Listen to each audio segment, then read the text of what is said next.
আজকে আমি আপনাদেরকে এমন কিছু মানুষের কাজ দেখাবো যা দেখলে আপনারা 100% হাসতে বাধ্য হবেন। তবে আমার একটি শর্ত, ভিডিওটি দেখার সময় না হেসে থাকতে হবে। আর যদি একটু হেসে দেন তাহলে একটি লাইক এবং চ্যানেলটি সাবস্ক্রাইব করতে হবে। আর যদি হাসি কন্ট্রোল করে ফেলেন তাহলে কমেন্টে বলে যাবেন। তো চলুন শুরু করা যাক।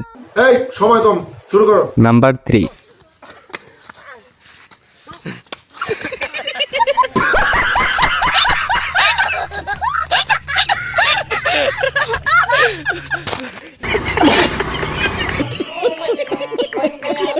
नंबर 2। भाई तू शादी क्यों नहीं करता? क्या करे भाई, हमको लड़की पसंद नहीं होता है।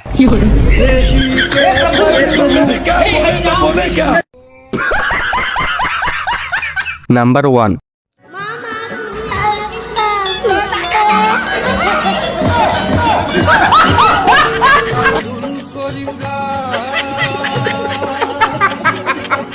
প্লিজ আমাকে ক্ষমা করে দাও।